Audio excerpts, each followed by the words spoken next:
vamos acompanhar neste momento a palestra do fundador e apresentador do Feedomain Radio, empreendedor e executivo do ramo de software.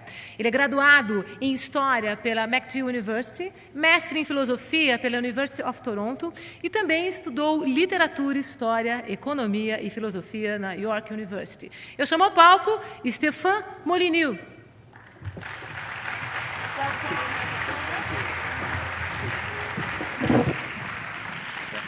Hello, you can hear me all right? Thank you, first of all, so much for the invitation to come and speak. This is my first time speaking in South America, so I'm very, very excited to be here. I'm not going to leave the stage. You'll know the speech is over when someone tackles me, drags me off that way. I would like to talk about philosophy. As you know, I run the largest philosophy show in the world, which doesn't mean that I'm the best philosopher. It just means that I'm the one who has the best technology available to him at the current time. But I would really like to make a case, a strong case, for philosophy and why it is so essential and why I think it is really going to be that which saves the future. And I'm going to do a relatively short speech for those who know my show. That's rare. And I really want to get questions, comments, issues, and so on. So I'm going to start with a very big view of where society is at the moment. May not be right in every detail, but I think it's an important perspective to have. Generally, there are two ways that we organize society. We organize social decisions. We organize ethics in society. Number one is through religion.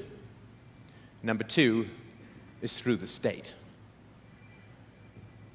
Now, both of these have their carrots and their sticks. With religion, you get to go to heaven if you're good, not so much if you're not good.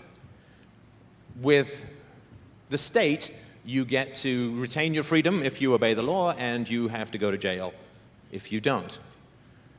Religion has its moral commandments, 10, if I remember rightly, and the state has its laws, a few more than 10, if I remember rightly. Anybody know how many laws there are in Brazil at the moment? I'd say more than the hairs on my head, but that would not be a good metaphor. So I would argue that in history, we swing like a pendulum back and forth between the state and religious commandments. So here are some examples. So communism is atheistic in its essence, but it is a totalitarian horror in terms of the size and power of the state. If you look at North European countries, Scandinavia and Denmark and Switzerland, they are quite secular. Atheism, agnosticism runs 70 to 75% in those countries. So they're more religious than communists, but they have a very large state. You have, I don't know, what is the income tax here in Brazil, roughly? Should I not talk about the income tax? Maybe we'll just drop religion from the topic. Let me just over here and change that. Okay. We okay? All right.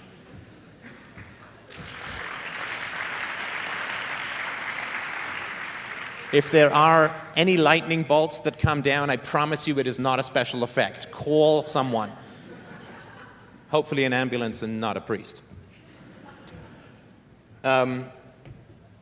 In the US, there's the Republicans, the conservatives. They tend to be much more religious, but they favor a smaller government, a constitutionally limited republic. So there are lots of examples of how it's sort of like a balloon. You know, you push in one end and the other end pops out. So it generally tends to be that those people who are comfortable with a smaller state tend to be, again, this is a generalization, tend to be more religious. And those people who want a larger state tend to be a little bit more comfortable with agnosticism or atheism or a form of secular humanism. Now, both of these paradigms, I'm going to argue for a third one, but both of these paradigms have been very well tested in the laboratory of history. Very well tested. Almost every conceivable combination of religiosity and statehood has been tried. Does this sound as ominous to you as it does to me? I feel like something really dramatic has to happen now. But let's just continue with the talk instead.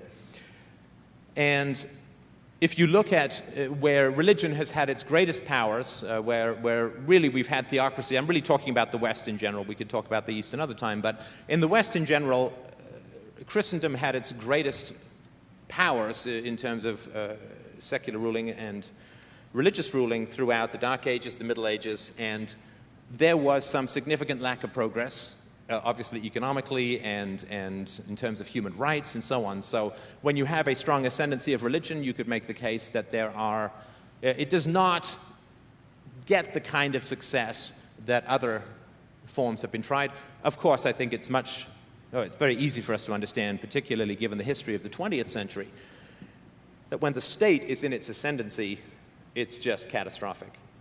I don't know if you know there's a researcher out of Hawaii who has calculated that not counting war, governments just in the 20th century were responsible for anywhere between 160 and 200 million deaths. He calls it democide. It's something that we don't really understand. It's the murder or starvation of populations.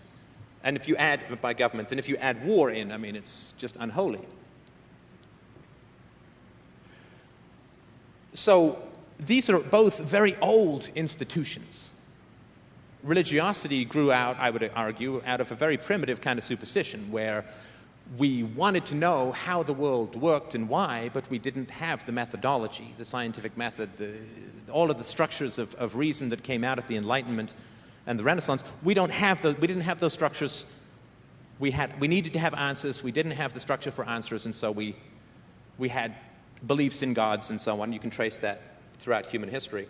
The state is a very old human institution, the idea that society is a pyramid. There's a small number of people at the top who can impose their will through force on the rest of us. And that is very different from the economic and technological capacities that we have now. It's very, very important. The way I view our current structures for solving and organizing human society, for resolving human conflicts, it's sort of like if someone sent you an email with a YouTube video and you clicked on it and you saw a video of a child playing with a gun. I mean, wouldn't that be a terrifying thing to watch? Because you have very advanced technology, weaponry, in the hands of a very underdeveloped mind. Very, very dangerous. Statism and religiosity are very old structures that we have inherited. They were not invented. They didn't go through market testing. They are not approved of us in a continual way. People talk about the social contract, but if it's not voluntary, I think we all understand it's not really a contract. There is a third way to approach the organization of society. And that third way is philosophy. Philosophy differs from religion because philosophy works with empiricism, philosophy works from first principles, and does not allow, cannot sustain contradictions within the argument. This is the old Socratic method. If you've ever had one of these annoying Socratic gadflies, just keep asking you question after question until your head's spinning and it's just horrible. But it's an essential process. Philosophy, like science, does not allow contradictions to empirical evidence and does not allow contradictions within the argument. If you self-contradict yourself within the argument, it doesn't work. And it was about 2,500 years ago in ancient Greece that we first began to really dabble in philosophy. And philosophers have not had a great time of it in general in society. They have been poisoned, they have been crucified, they have been hanged, they have been driven out, they have been ostracized. It's tough. It's tough to bring reason to a lot of rolling down the hill kind of avalanche of history. But philosophy, I think, why it is so difficult for people is it is very unsentimental. It is not emotional. It does not respect history. It does not respect culture. So when we look at the map in general, we see colors and we see lines and we see countries.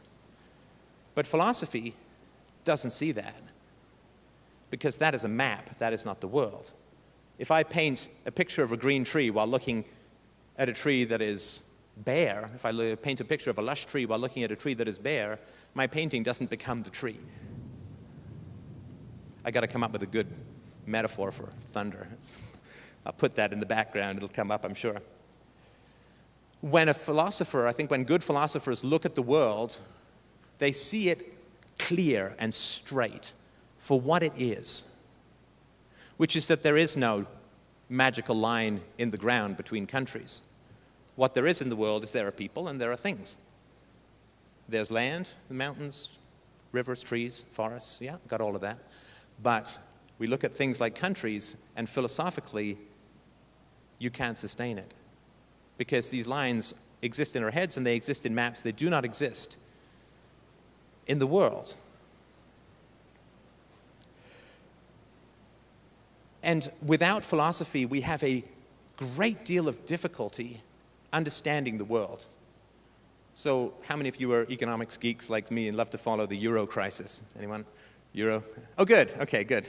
Oh, that means I need to know what I'm talking about. Hang on. Let me just look something up here on the internet. Euro crisis.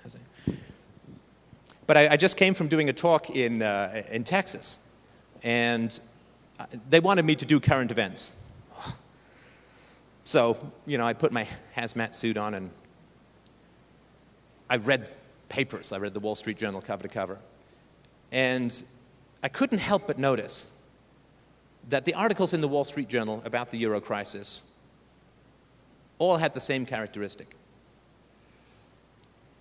I wonder if they're going to bail out Spain. Well, we know the answer to that now.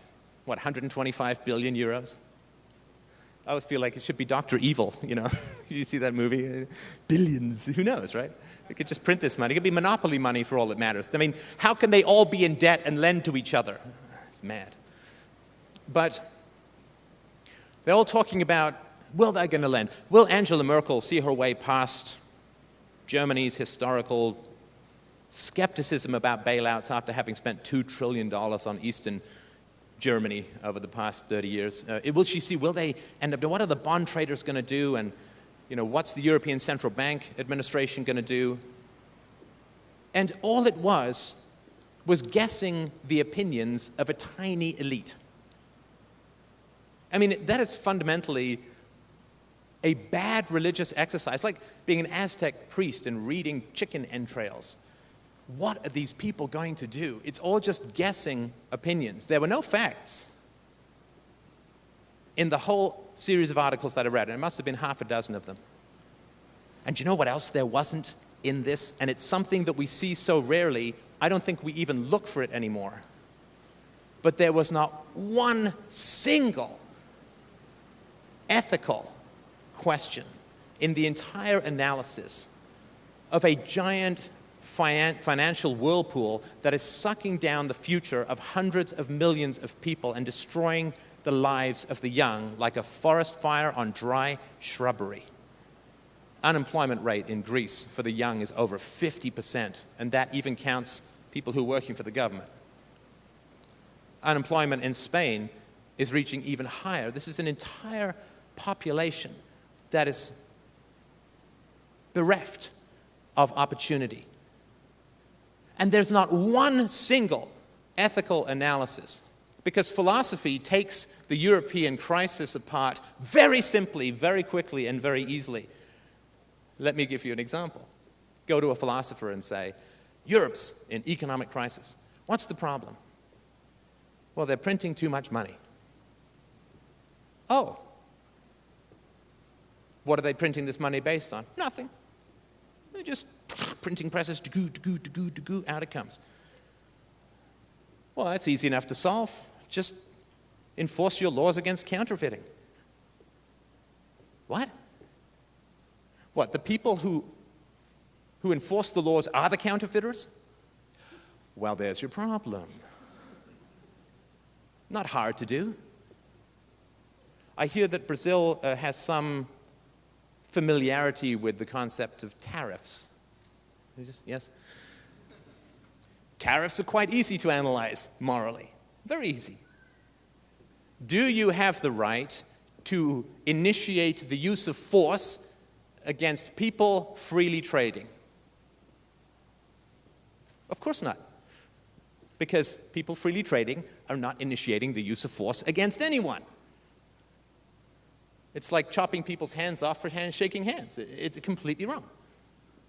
So, of course, it's very easy to figure this out. It's immoral.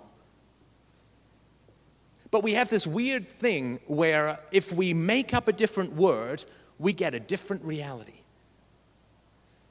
It is exactly the same as my daughter playing hide-and-seek by going, "You can't see me." It's crazy. We take counterfeiting and we call it central banking, and we think we've somehow changed the moral reality of what is occurring. We haven't. We need to invent all these words, of course, because we don't want to look at the world philosophically. We don't want to look at it straight. And the fascinating thing is that we consider ethics to be very complicated.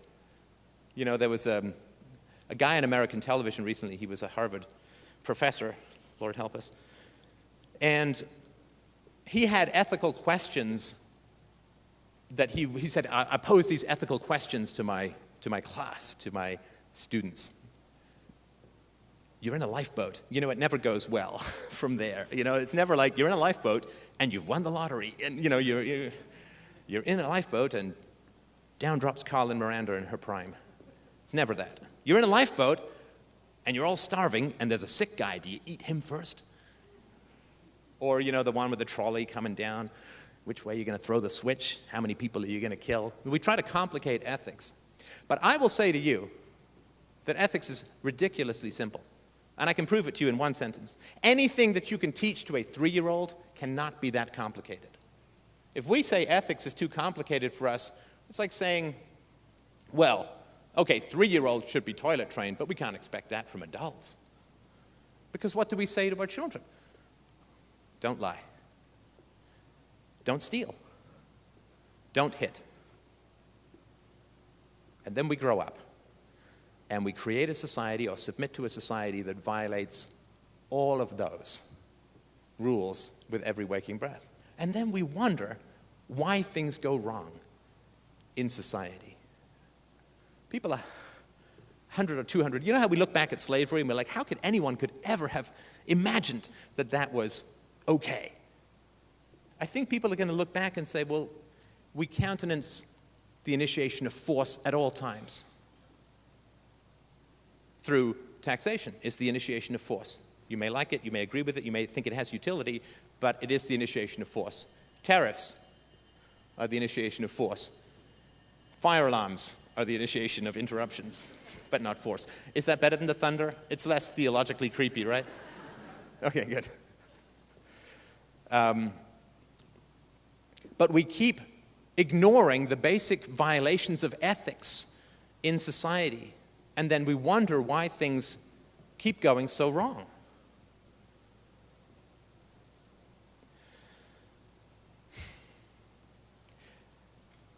Do you know, for those economics geeks, you know, the great von Mises, the astoundingly great von Mises, as early as the 1920s was showing why socialism could never work.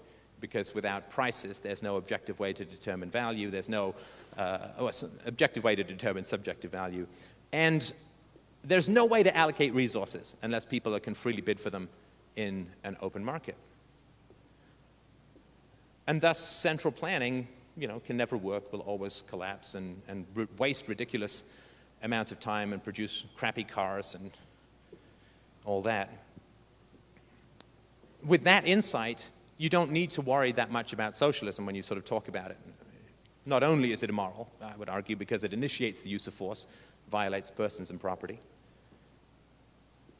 but it's also ridiculously inefficient. And where you see this kind of inefficiency, my argument is that you see it in the euro, you see it in the American economy, you see it in Canadian healthcare all the time. A third of people can't get doctors, waiting lists of up to 2 years. Wherever you see this kind of inefficiency, when you see it in socialism, where do you go back?